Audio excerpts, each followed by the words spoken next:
Oke guys, assalamualaikum warahmatullahi wabarakatuh guys. Kembali lagi bersama saya di channel Teguh Daily Vlog. Oke, guys, ini wis suwi ya guys. Sudah lama gue nggak buat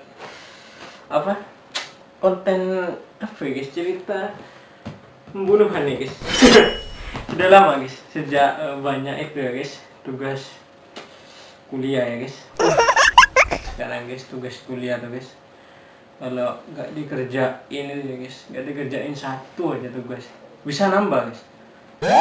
Kayak apa ya, ibaratnya ya, pokoknya kayak gitulah. Nggak dikerjakan satu ada lagi, nggak dikerjakan satu ada lagi. Apa ya guys, saya suka konten guys. Guys, kali ini guys saya akan membuat cerita pembunuhan lagi ya guys. Bukan cerita pembunuhan ya guys, lebih ke cerita agak ke psikopat ya. Psikopat ya apa aja sih, psikopat dia tukang bunuh, tukang nyiksa uang, tukang nyiksa orang ya guys. Tukang bunuh, tukang nyiksa orang, terus ya pokoknya yang menurut dia senang ya guys, dia tuh lakukan guys. Tapi bukan senang baik gitu loh, senang jahat gitu loh. Oke guys, kali ini kita akan membahas tentang seorang dokter ya guys, yang membantai puluhan orang Yahudi saat Perang Dunia Kedua. Siapakah dokter itu? Nah, pasti para netizen nih penasaran ya guys. Nama dokter itu adalah Marcel Petiot. Nah, si Marcel Petiot ya guys. Nah, seorang dokter ya guys bernama Marcel Petiot dikenal sebagai pembunuh berantai yang bertanggung jawab atas tewasnya orang-orang Yahudi di Paris, Prancis guys. Masih ya guys, rambutku udah tau. Jadi guys, gak gaul sedikit guys. Gak apa-apa, sing penting kontennya isinya bermanfaat. Nah, dari tahun 1942 ya guys hingga 1944 guys, Marcel total telah membunuh 27 orang di rumahnya guys, di rumahnya sendiri mungkin ya guys. Pembunuhan tersebut juga terjadi saat Perang Dunia Kedua guys, di mana komunitas Yahudi yang terancam eksistensinya akibat pembantaian yang dilakukan oleh partai Nazi Jerman guys. Nazi ini yang dipimpin oleh siapa itu pemimpinnya? Adolf Hitler. Itu pemimpin paling ditakuti ya guys saat itu guys. Nah, dokter Petiot ini ya guys lahir pada tanggal 17 Januari tahun 1807 di Auxerre, Prancis. Dari laporan kepolisian, seorang psikiater yang pernah mendiagnosis Marcel menderita penyakit jiwa pada tanggal 26 Maret 1914. Setahun berselang, ia dikeluarkan dari sekolah. Dan selama Perang Dunia Pertama ya guys, Marcel direkrut menjadi tentara Prancis ya guys pada Januari 2016. Militer Prancis juga mencatat bahwa Marcel menunjukkan gejala gangguan mental guys. Jadi dia nih pernah direkrut menjadi tentara ya guys di Prancis ya. Hebat guys sudah. Tapi kok bisa ada gejala gangguan mentalnya gitu loh. Itu yang patut dipertanyakan kepada si dokter Petiot ini. Nah, dan pada tahun 1918 ya guys, ia pernah dirawat di rumah sakit jiwa ya guys setelah menembak kakinya sendiri guys. Edan guys, menembak kakinya sendiri guys. Mungkin sudah gak bisa dibilang sudah gak waras ya guys orang ini ya guys. Dan ini guys, si dokter ini didiagnosis sakit jiwa plus penembakan di kaki yang membuatnya cacat cukup menjadi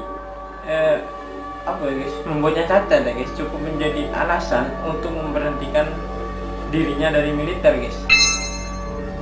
Setelah perang berakhir, ia mengikuti program pendidikan akselerasi bagi veteran perang dan menyelesaikan sekolah kedokteran. Jadi ini mungkin waktu dia nembak kakinya sendiri ya guys, mungkin ada dia itu langsung dikeluarkan gitu loh dari militernya dan mengikuti akselerasi bagi veteran perang ya guys, dan menyelesaikan sekolah kedokterannya. Dan setelah lulus ya guys, ia bekerja sebagai dokter magang di rumah sakit jiwa Evreux. Ia menerima gelar kedokterannya pada bulan Desember tahun 1921 dan pindah ke Villeneuve-sur-Yonne. Nah, itu guys. Jadi kalau saya salah ya guys, mohon dikoreksi lagi. Di Villeneuve-sur-Yonne, ia dikenal sebagai dokter yang diragukan kemampuannya. Maksudnya apa ya guys? Dia tuh iso enggak ngobati wong iso enggak, menyembuhkan orang itu iso enggak. Beberapa kali diberitakan Marcel memasok obat-obatan narkotika guys, dan pelaksanaan aborsi ilegal guys. Waduh. Bisa apa ya guys? Menyelundupkan obat-obat narkotika. Kalau pelaksanaan aborsi sih aku kurang tahu ya guys. Mungkin gambarnya bisa dilihat di sini ya. Korban pertama ya guys. Korban pertamanya si dokter Marcel ini ya guys adalah Louis Delefau guys. Nah, dia adalah putri seorang pasien yang lanjut usia guys. Aduh, pasien banget ya guys. Putri seorang pasien yang sedang lanjut usia guys. Waduh. Ia berselingkuh dengan Louis pada tahun 1926 dan beberapa bulan berselang dilaporkan bahwa Louis menghilang guys. Wah, ini guys.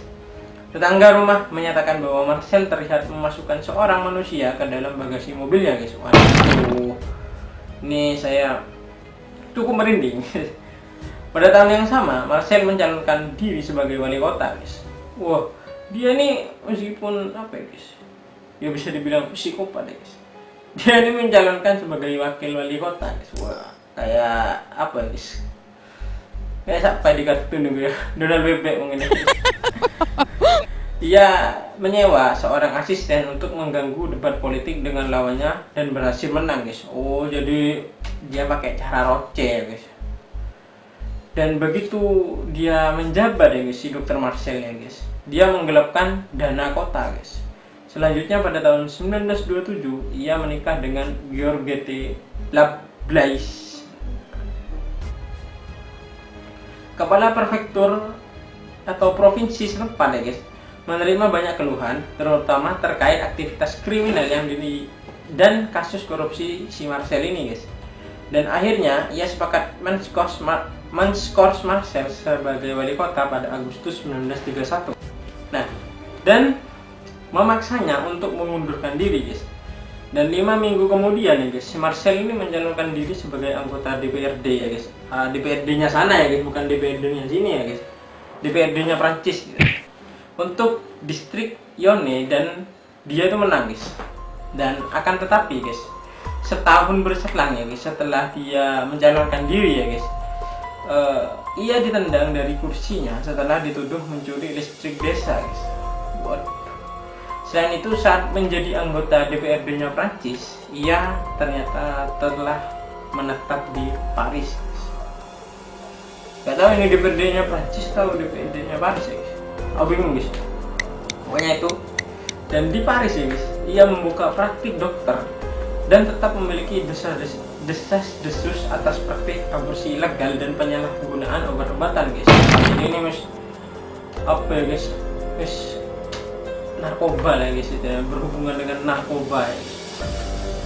Dan pada tahun 1936 ia diangkat menjadi apa ya guys? Bahasa Prancis ini guys, Médecin d'État Civil, dengan wewenang untuk menulis sertifikat kematian guys.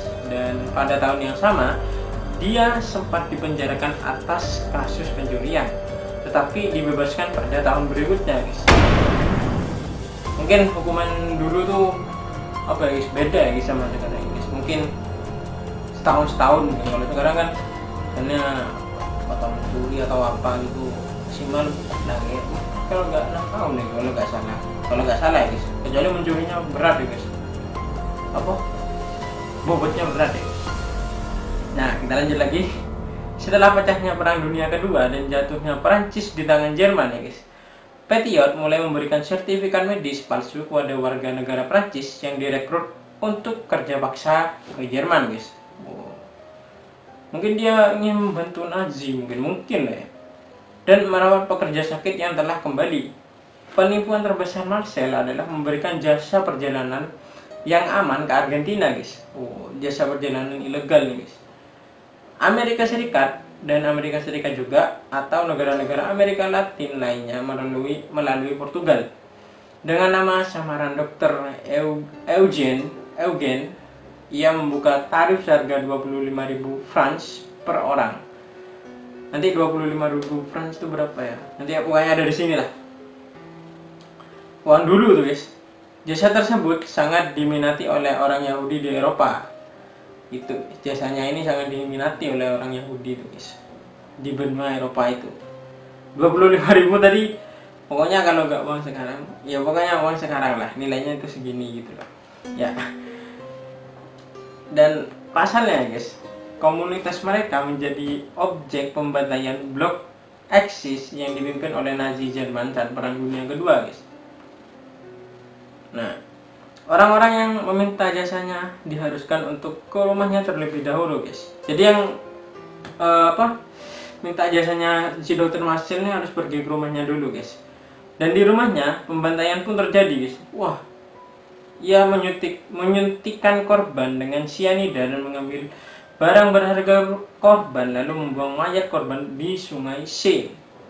Kemudian Marcel mengubah metode penghilangan mayat dengan cara membakar atau menenggelamkannya di dalam kapur, guys. Di dalam air kapur. Jahat banget, guys.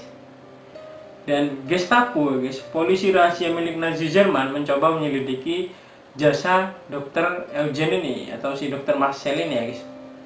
Beberapa polisi berhasil menangkap asisten Dr. Eugen.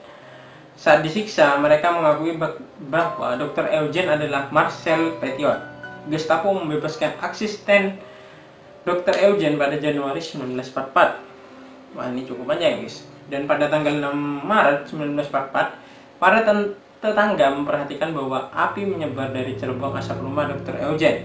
Asap tersebut berbau tidak sedap. Tetangga memberitahu polisi atas gangguan tersebut. Ketika polisi menelpon Petiot, dia menyuruh mereka menunggunya. Namun 30 menit kemudian, polisi terpaksa memanggil pemadam kebakaran untuk menghentikan penyebaran api. Dan ketika petugas pemadam kebakaran masuk melalui jendela lantai 2, mereka menemukan mayat dan bagian tubuh yang mengerikan, guys.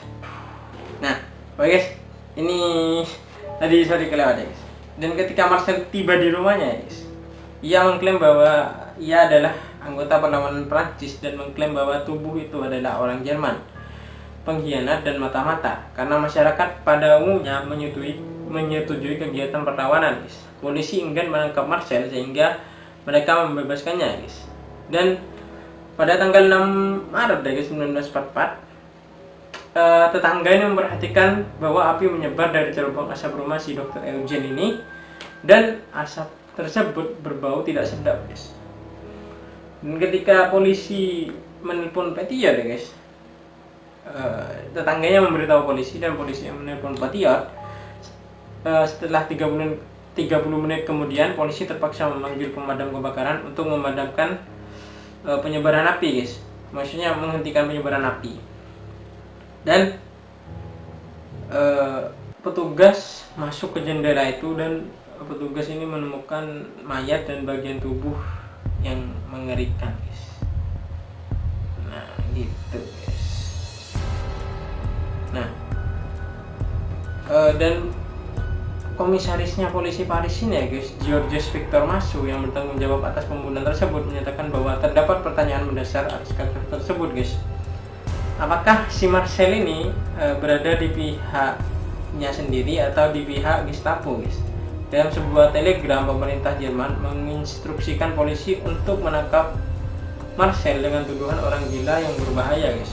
Sampai dituduh orang gila, guys. Komisaris polisi Jerman Robert Jurkum menyatakan bahwa Gestapo menangkap Marcel karena dicurigai ia telah menyelundupkan orang Yahudi, guys. Polisi juga menemukan seorang pria yang berkhianat melarikan diri tetapi berubah pikiran, guys. Dia berkata bahwa Marcel telah menawarkan perjalanan ke Amerika Selatan dengan biaya 25.000 francs. Nah, guys, kalau ceritanya lewat, Kalian bisa lihat sendiri di Google ya guys, pokoknya cari gitu Dr. Marcel Petiot ya. Kalau ini kepotong guys, tadi itu potong. Polisi berhasil mengidentifikasi ya guys 2 korban yang akan bersaksi melawan Marcel dalam persidangan narkotika tahun 19. Ini adalah pertama kalinya polisi membuktikan kecurigaan mereka bahwa para saksi telah dibunuh guys. Nah, saudara laki-laki Marcel, si Maurice, mengaku bahwa dia telah mengirimkan air kapur ke rumah Marcel atas perintah saudaranya. Oh, jadi saudaranya diperintahkan si Marcel untuk mengirim air kapur itu guys, untuk menghilangkan jejak. Dan dia didakwa dengan konspirasi untuk melakukan pembunuhan dan dipenjara. Istri Marcel, Georgette Petiot, juga ditangkap karena dicurigai membantu suaminya guys. Aduh, guys, mungkin sekeluarga ini jahat ya guys. Begitu pula kaki tangan Petiot, Nezondet dan Porehon. Kaki tangan itu anak buahnya ya guys, Nezondet dan Porehon, serta Albert dan Simone Nenhausen. Putusan persidangan Marcel sempat tertunda akibat dimulainya invasi Normandia pada tanggal 6 Juni 1944. Dan pada 19 Maret 1946, Marcel divonis mati akibat 135 dakwaan pidana. Ia hanya mengakui membunuh 19 orang guys, akan tetapi pengadilan memutuskan bahwa Marcel telah membunuh 27 orang. Polisi meyakini bahwa jumlah orang yang dibunuh Marcel lebih banyak. Ia dipenggal pada 25 Mei 1946 menggunakan guillotine guys. Nanti gambarnya ada di sini juga ya, guillotine itu apa. Oke guys, mungkin gitu dulu guys cerita ini guys di malam hari ini. Aku lama gak buat konten kayak gini, dan aku akan mencari cerita-cerita yang lebih menarik lagi buat para netizen. Tadi sorry ya guys kalau aku potong, sorry. Cari di internet dengan judul Dr. Marcel Petiot, nanti di situ banyak guys ya. Oke, kalau aku potong ya. Oke guys, sekian dulu video kali ini guys. Thank you for watching this video. Saya Teguh dari Vlog. Wassalamualaikum warahmatullahi wabarakatuh guys. Bye bye.